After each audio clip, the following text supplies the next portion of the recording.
Jai Hind. Today's lecture we will learn triggering concept.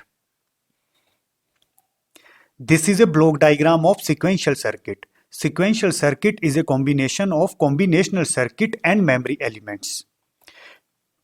In memory elements we use either flip-flop or latches. At a given time, flip-flop की output को present state से represent करते हैं. Flip-flop are used to store one-bit binary data. अब इस present state को present inputs के साथ कॉम्बिनेशनल सर्किट में अप्लाई करते हैं. यहां पर हमें आउटपुट्स मिलेंगी. इसी तरह से कॉम्बिनेशनल सर्किट की आउटपुट्स को हम फ्लिप फ्लॉप की इनपुट्स में अप्लाई करते हैं. अब जो फ्लिप फ्लॉप की नई आउटपुट मिलेगी उसको नेक्स्ट स्टेट से रिप्रेजेंट करते हैं. और ये जो नेक्स्ट स्टेट है ये present state and present inputs पे डिपेंड करती है. अब एट ए गिवन टाइम फ्लिप फ्लॉप की आउटपुट को प्रेजेंट स्टेट से रिप्रेजेंट करते हैं. अब सेम जो नेक्स्ट स्टेट है इसको मैं प्रेजेंट स्टेट बोलूंगा. सेम प्रेजेंट स्टेट को नेक्स्ट प्रेजेंट इनपुट्स के साथ कॉम्बिनेशनल सर्किट में अप्लाई करेंगे. यहां पर आउटपुट्स मिलेगी और इसी तरह से फ्लिप फ्लॉप की जो नई आउटपुट मिलेगी उसको हम फिर बोलेंगे नेक्स्ट स्टेट. अब यही next state present state operate करेगी, फिर इसको कॉम्बिनेशनल सर्किट में अप्लाई करेंगे. इसी तरह से प्रोसेस चलता रहता है. अब इनिशियली हमारे पास प्रेजेंट स्टेट थी, इसको हमने प्रेजेंट इनपुट्स के साथ कॉम्बिनेशनल सर्किट में अप्लाई किया. फिर जो हमें नई फ्लिप फ्लॉप की आउटपुट मिली उसको हमने नेक्स्ट स्टेट बोला. तो एक्चुअल में प्रेजेंट स्टेट से नेक्स्ट स्टेट ट्रांजिशन हो रहा है. फ्लिप फ्लॉप के केस में जो प्रेजेंट स्टेट से नेक्स्ट स्टेट ट्रांजिशन हो रहा है इसको हम क्लॉक पल्स के साथ कंट्रोल करते हैं. तो फ्लिप फ्लॉप में हम क्लॉक पल्स अप्लाई करते हैं. For example, for this transition जब लो टू हाई हो रहा है इसी टाइम पे जो फ्लिप फ्लॉप की नेक्स्ट स्टेट है वो present state and present inputs पे डिपेंड करेगी. यहां से लेके यहां तक फ्लिप फ्लॉप की आउटपुट्स इनपुट्स पे डिपेंड नहीं करेगी. अगर इनपुट में चेंज होता है तो फ्लिप फ्लॉप की आउटपुट में कोई चेंज नहीं होगा. इसी तरह से यहां पर जो लो टू हाई ट्रांजिशन हो रहा है इस टाइम पे present state to next state transition होगा. इस टाइम पे जो नेक्स्ट स्टेट है वो present state and present inputs पे डिपेंड करेगी. इस टाइम पे अगर इनपुट में चेंज होता है तो फ्लिप फ्लॉप की आउटपुट में भी चेंज होगा. यहां से लेके यहां तक again flip flop cut off mode में चला जाएगा. यहां से लेके यहां तक अगर इनपुट में चेंज होता है तो फ्लिप फ्लॉप की आउटपुट में कोई चेंज नहीं होगा. यहां से लेके यहां तक अगर इनपुट में चेंज होगा तो फ्लिप फ्लॉप की आउटपुट में कोई चेंज नहीं होगा. सेम फॉर दिस ट्रांजिशन अगर ये एक्सटर्नल इनपुट में चेंज होता है तो फ्लिप फ्लॉप की आउटपुट में भी चेंज होगा. Then what is the meaning of triggering? The output of flip flop can be changed by bringing a small change in input signal. These are the input signals. The small change can be brought with the help of clock pulse or commonly known as trigger pulse. These are the trigger pulse which we have to apply in flip-flops. When such a trigger pulse is applied to the inputs, the output changes and thus the flip flop is said to be triggered. जैसे इस case में ये clock pulse हम flip flop की input में apply कर रहे हैं. जैसे ही लो टू हाई ट्रांजिशन होगा इस टाइम पे फ्लिप फ्लॉप की आउटपुट में चेंज होगा. There are two type of triggering. One is level triggering and second one is edge triggering. First I will discuss level triggering. There are two type of level triggering. One is high level triggering, second one is low level triggering. First, I will discuss high level triggering. This is a SR flip flop. Class, अगर flip flop में हम level triggering use करते हैं तो उसको latch बोला जाता है. तो basically this is A gated SR latch. Here we will apply clock pulse. In the case of level triggering, clock pulse को इनेबल भी बोला जाता है. These are the output Q and Q bar. अब यहां पर क्लॉक में हम इस तरह से क्लॉक पल्स अप्लाई करेंगे. This is a clock pulse. These are the high level, these are the high level, these are the high level, these are the high level. In the case of high level triggering, ये जो high level है इसको हम logic 1 से represent करते हैं। This is A logic 1, this is A logic 1, this is A logic 1। और ये जो लो लेवल है this is A logic 0, this is A logic 0, this is A logic 0। जैसे ही लैच में हम लॉजिक 1 अप्लाई करेंगे, दैट इज क्लॉक की ये ड्यूरेशन अप्लाई करेंगे, इस टाइम पे जो लैच की आउटपुट होगी जिसको हम Qn+1 से रिप्रेजेंट करते हैं, this is A next state. ये जो नेक्स्ट स्टेट है ये प्रेजेंट स्टेट एंड ये जो प्रेजेंट इनपुट्स हम अप्लाई करेंगे इस पे डिपेंड करेगी। इस ड्यूरेशन में ये जो लैच है ये कट ऑफ मोड में चली जाएगी। इस केस में लैच की आउटपुट इनपुट्स पे डिपेंड नहीं करेगी, तो उस केस में जो नेक्स्ट स्टेट है वो सिंपली प्रेजेंट स्टेट के इक्वल रहेगी। यहां से लेके यहां तक जो लैच की आउटपुट है वो इनपुट्स पे डिपेंड नहीं करेगी। अगर इनपुट में चेंज होता है तो आउटपुट में कोई चेंज नहीं होगा। सेम यहां से लेके यहां तक अगर लैच की इनपुट्स में चेंज होगा तो आउटपुट में भी चेंज होगा। तो जो नेक्स्ट स्टेट है वो present state and present inputs पे डिपेंड करेगी। सेम यहां से लेके यहां तक जो लैच की आउटपुट है वो इनपुट्स पे डिपेंड नहीं करेगी। तो this is example of high level triggering. तो क्लास में क्या बोल सकता हूं, जैसे ही क्लॉक में लॉजिक 1 अप्लाई करेंगे तो उस केस में गेटेड लैच की जो नेक्स्ट स्टेट है वो present inputs and present state पे डिपेंड करेगी। और जैसे ही क्लॉक में लॉजिक 0 अप्लाई करते हैं तो उस केस में जो नेक्स्ट स्टेट है वो इनपुट्स पे डिपेंड नहीं करेगी। उस केस में next state simply present state के इक्वल होगी। Now I will discuss low level triggering example. Low level के केस में ये जो क्लॉक सिग्नल है पहले हम इसको नॉट गेट में अप्लाई करते हैं। अब इसको नॉट गेट में अप्लाई करेंगे तो यहां पर ये सर्कल लगाएंगे।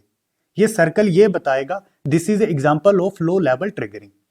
अब लो लेवल ट्रिगरिंग के केस में ये जो क्लॉक सिग्नल है पहले हम इसको नॉट गेट में अप्लाई करेंगे। जैसे ही नॉट गेट में अप्लाई करेंगे तो ये जो सिग्नल है इसका इन्वर्टेड आउटपुट हमें मिलेगा, हमें इस तरह से मिलेगा, we will get inverted output. अब ये जो इन्वर्टेड आउटपुट है इसको हम लैच में अप्लाई करेंगे। अब जैसे ही क्लॉक में लॉजिक 1 अप्लाई करेंगे, यहां पर नॉट गेट है पर जो एक्चुअल में पास होगा वो होगा लॉजिक 0। अब जैसे ही लॉजिक 0 एसआर लैच में अप्लाई करेंगे तो उस केस में जो आउटपुट है, जो लैच की आउटपुट है वो इनपुट्स पे डिपेंड नहीं करेगी। अगर इनपुट में चेंज होता है तो आउटपुट में कोई चेंज नहीं होगा, latch simply cut off mode में चली जाएगी। सेम जैसे ही क्लॉक में लॉजिक 0 अप्लाई करते हैं पर जो सर्किट में एक्चुअल में पास होगा वो होगा लॉजिक 1। इस टाइम पे लैच नॉर्मल मोड में ऑपरेट करेगी। इसका मतलब है जो लैच की आउटपुट है वो इनपुट्स पे डिपेंड करेगी। सेम यहां पर जैसे ही लॉजिक 1 अप्लाई किया एक्चुअल में लॉजिक 0 पास होगा, again latch cut off mode में चली जाएगी। जो लैच की आउटपुट है वो इनपुट्स पे डिपेंड नहीं करेगी। उस केस में नेक्स्ट स्टेट प्रेजेंट स्टेट के इक्वल होगा। अगेन यहां पर जैसे ही 0 पास करेंगे पर जो सर्किट में एक्चुअल में पास होगा वो लॉजिक 1 पास होगा। तो उस केस में लैच नॉर्मल मोड में ऑपरेट करेगी और इस केस में जो नेक्स्ट स्टेट होगी वो present state and present inputs पे डिपेंड करेगी। तो this is the example of low level triggering. These are the logic symbol for level triggering. This is example of high level triggering. Direct इस case में clock और enable को हम ऐसे represent करते हैं। सेम अगर ये बबल लगाते हैं तो this is a low level triggering. Same this is a clock waveform. यहां पर जो डार्क लेवल रिप्रेजेंट किया गया है this is A high level. ये क्या बताएगा, इस ड्यूरेशन में लैच की जो आउटपुट है वो इनपुट्स पे डिपेंड करेगी। इस हाई लेवल ड्यूरेशन में लैच की जो आउटपुट है वो इनपुट्स पे डिपेंड करेगी। Same this is a low level triggering waveform. These are the low levels, basically these are the logic zeros. इस ड्यूरेशन में जो हम एक्चुअल में क्लॉक में अप्लाई करते हैं, basically this is a clock waveform. For this duration जो latch की आउटपुट है वो इनपुट्स पे डिपेंड करेगी। इस ड्यूरेशन में लैच की आउटपुट इनपुट्स पे डिपेंड करेगी। फॉर दिस ड्यूरेशन लैच की आउटपुट इनपुट्स पे डिपेंड नहीं करेगी। Simply for these dark lines, there are transition from present state to next state in the case of latches. Now we will discuss edge triggering. Edge triggering flip flop में use होती है और जो level triggering है वो latch में use होती है। एज ट्रिगरिंग दो तरह की होती है, one is positive edge triggering and second one is negative edge triggering. First I will discuss positive edge triggering. This is a logic symbol for positive edge triggering. This is a clock, अगर इस तरह से triangle बनाई है इसका मतलब है this is a positive edge triggering and this is A flip flop, और इस फ्लिप फ्लॉप में हम पॉजिटिव एज ट्रिगरिंग यूज कर रहे हैं। And this is a clock pulse, अगर इस तरह से वेवफॉर्म दी है तो this is a example of positive edge triggering. This is example of positive edge triggering. अब क्लास यहां पर लो टू हाई ट्रांजिशन हो रहा है, this is a positive edge. Low to high transition हो रहा है, this is a positive edge. यहां पर लो टू हाई ट्रांजिशन हो रहा है, तो ये जो वेवफॉर्म है जो हम क्लॉक में अप्लाई करेंगे this is a positive edge triggering. अब इस ड्यूरेशन में जो लो टू हाई ट्रांजिशन हो रहा है, फॉर दिस स्पाइक जो फ्लिप फ्लॉप की आउटपुट है जिसको हम नेक्स्ट स्टेट से रिप्रेजेंट करते हैं, इस ड्यूरेशन में जो फ्लिप फ्लॉप की आउटपुट है वो इनपुट्स पे डिपेंड करेगी। दैट इज जो फ्लिप फ्लॉप की आउटपुट है वो present state and present inputs पे डिपेंड करेगी, यहां से लेके यहां तक। इस ड्यूरेशन में जो फ्लिप फ्लॉप की आउटपुट है वो प्रेजेंट इनपुट्स पे डिपेंड नहीं करेगी, simply flip flop cut off mode में चला जाएगा। तो यहां से लेके यहां तक जो फ्लिप फ्लॉप की आउटपुट है वो प्रीवियस आउटपुट के इक्वल होगी, या मैं इसको बोल सकता हूं next state is equal to present state. यहां से लेके यहां तक अगर प्रेजेंट इनपुट्स में लगातार चेंज होता है, फ्लिप फ्लॉप की आउटपुट में कोई चेंज नहीं होगा। Next state is equal to present state, जो आउटपुट हमें यहां पर मिली थी वही आउटपुट यहां तक मेंटेन रहेगी। सेम जैसे फिर नेक्स्ट एज हम अप्लाई करेंगे, इस टाइम पे जो फ्लिप फ्लॉप की नई आउटपुट मिलेगी वो इनपुट्स पे डिपेंड करेगी। तो इस टाइम पे जो आउटपुट मिलेगी उसको हम नेक्स्ट स्टेट से रिप्रेजेंट करते हैं, वो present state and present inputs पे डिपेंड करेगी। अगेन यहां से लेके यहां तक flip flop cut off mode में चला जाएगा। अब जो फ्लिप फ्लॉप की आउटपुट है वो इनपुट्स पे डिपेंड नहीं करेगी। अगेन यहां पर फ्लिप फ्लॉप नॉर्मल मोड में ऑपरेट करेगा। अब जो फ्लिप फ्लॉप की आउटपुट है वो इनपुट्स पे डिपेंड करेगी। This is a positive level triggering. अब क्लास ये जो ट्रांजिशन हो रहा है low to high low to high low to high, ये जो हमें स्पाइक्स मिल रही हैं ये एक्चुअल में हमें कैसे मिलती हैं इसको हम यहां पर देखेंगे। एक्चुअल में ये जो क्लॉक वेवफॉर्म है इसको हम इस सर्किट में अप्लाई करते हैं, फिर यहां पर जो आउटपुट मिल रही है इस आउटपुट को हम फ्लिप फ्लॉप में अप्लाई करते हैं। अब class this is a clock waveform जो हम एक्चुअल में अप्लाई करते हैं। आगे लगा है नॉट गेट। अब इस नॉट गेट का कुछ प्रोपेगेशन डिले होगा। प्रोपेगेशन डिले क्या होता है? Time taken by the circuit to give output. जैसे ही यहां पर मैं इनपुट दूंगा तो आउटपुट मुझे उसी टाइम पे नहीं मिलेगी, वो आउटपुट मुझे कुछ डिले बाद मिलेगी, इसी को प्रोपेगेशन डिले बोला जाता है। अब यहां पर जो आउटपुट मिलेगी वो इस क्लॉक वेवफॉर्म की इन्वर्टेड आउटपुट हमें मिलेगी। This is clock waveform. आगे नॉट गेट है। अब यहां पर जो आउटपुट मिलेगी वो हमें इस तरह से मिलेगी। अब यहां पर 0 to 1 ट्रांजिशन हो रहा है। आगे नॉट गेट है। अब यहां पर जो 1 to 0 ट्रांजिशन हो रहा है वो कुछ डिले बाद हो रहा है। This is a propagation delay of this not gate. Again आप यहां पर देख सकते हो यहां पर 0 to 1 ट्रांजिशन हो रहा है। आगे नॉट गेट है। अब यहां पर जो 1 to 0 ट्रांजिशन हो रहा है वो कुछ डिले बाद हो रहा है। This is a propagation delay, this is a propagation delay, this is a propagation delay. अब इसको आगे हम एंड गेट में अप्लाई करेंगे। एंड गेट के केस में क्या होता है, अगर दोनों इनपुट्स हाई होंगी तभी आउटपुट हाई मिलेगी। अब इस ड्यूरेशन में ये जो स्मॉल ड्यूरेशन है, ये जो स्मॉल ड्यूरेशन है, यहां पर दोनों हाई हैं तो आउटपुट हाई मिलेगी। सेम यहां पर दोनों हाई हैं तो आउटपुट हाई मिलेगी। इसी तरह से यहां पर ये दोनों हाई हैं तो स्मॉल ड्यूरेशन के लिए आउटपुट हाई मिलेगी, यहां पर स्मॉल ड्यूरेशन के लिए आउटपुट हाई मिलेगी। एक्चुअल में ये स्पाइक्स हमें यहां पर मिल रही है और इसकी जो विड्थ है वो इस गेट के प्रोपेगेशन डिले के इक्वल होगी। तो एक्चुअल में हम इस तरह से क्लॉक पल्स अप्लाई करते हैं, फिर आगे ये सर्किट यूज करते हैं और जो एक्चुअल में इस फ्लिप फ्लॉप में जो पास होगा वो इस तरह से स्पाइक्स पास होंगे। these spikes are the logic ones. Now we will discuss negative edge triggering. This is SR flip flop. यहां पर ये जो ट्रायंगल लगा है ये ट्रायंगल बताएगा this is edge triggering. Again यहां पर ये जो बबल लगा है this is A not gate, तो एक्चुअल में this is A negative edge triggering. This is A wave form. अब क्लास अगर आप वेव फॉर्म को देखते हो जो हम क्लॉक में अप्लाई करेंगे, इस ड्यूरेशन में जहां पर हाई टू लो ट्रांजिशन हो रहा है, फॉर दिस ड्यूरेशन जो फ्लिप फ्लॉप की आउटपुट है वो इनपुट्स पे डिपेंड करेगी.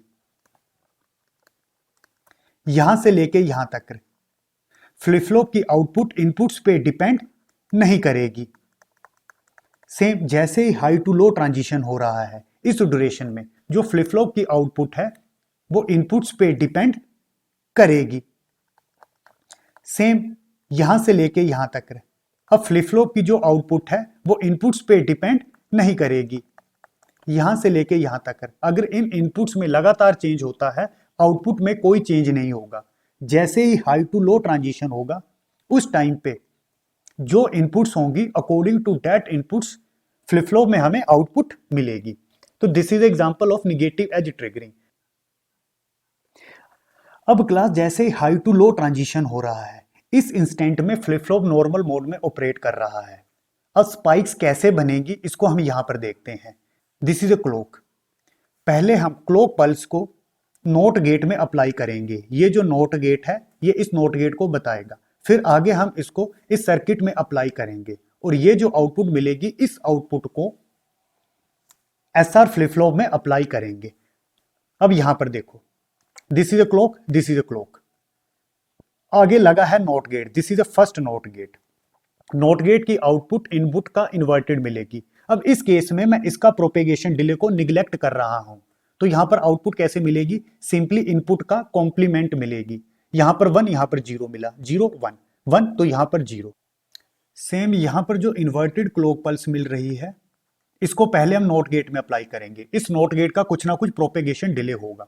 तो अगेन यहां पर जो आउटपुट मिल रही है वो इस वेवफॉर्म का इन्वर्टेड होगा पर कुछ प्रोपेगेशन डिले होगा. जैसे यहां 0 to 1 ट्रांजिशन हो रहा है, यहां पर 1 to जो 0 ट्रांजिशन हो रहा है वो कुछ डिले बाद हो रहा है. This is equal to propagation delay of this gate. Again जैसे यहां पर 1 to 0 ट्रांजिशन हुआ, यहां पर 0 to 1 ट्रांजिशन हो रहा है, कुछ डिले बाद हो रहा है. सेम आगे हम एंड ऑपरेशन करेंगे. इस एंड गेट की एक इनपुट तो ये है और जो दूसरी इनपुट है वो यहां से आ रही है, दैट इज दिस वन. इन दोनों के बीच में एंड ऑपरेशन होगा. अब एंड गेट के केस में अगर दोनों इनपुट्स हाई हैं तभी आउटपुट हाई मिलेगी. इस स्मॉल ड्यूरेशन के लिए ये जो ड्यूरेशन है this is A logic 1, this is also logic 1, तो स्मॉल ड्यूरेशन के लिए यहां पर लॉजिक 1 मिलेगा. आगे ये 0 है ये 1 है तो आउटपुट 0 मिलेगी. इसी तरह से इस स्मॉल ड्यूरेशन के लिए एंड गेट की आउटपुट 1 मिलेगी. इस स्मॉल ड्यूरेशन के लिए एंड गेट की आउटपुट 1 मिलेगी. अब क्लास एक्चुअल में क्लॉक में हम इस तरह से पल्स अप्लाई करते हैं. जैसे ही हाई टू लो ट्रांजिशन हुआ तो एक्चुअल में जो सर्किट में पास होगा वो इस तरह से स्पाइक पास होगी. जैसे यहाँ हाई टू लो ट्रांजिशन हुआ तो एक्चुअल में जो फ्लिप फ्लॉप में पास होगा वो ये स्मॉल स्पाइक पास होगी. इसी तरह से यहां भी स्मॉल स्पाइक पास होगी. तो this is a example of negative edge triggering. अगर क्लॉक वेवफॉर्म हमें इस तरह से दी है तो this will represent negative edge triggering.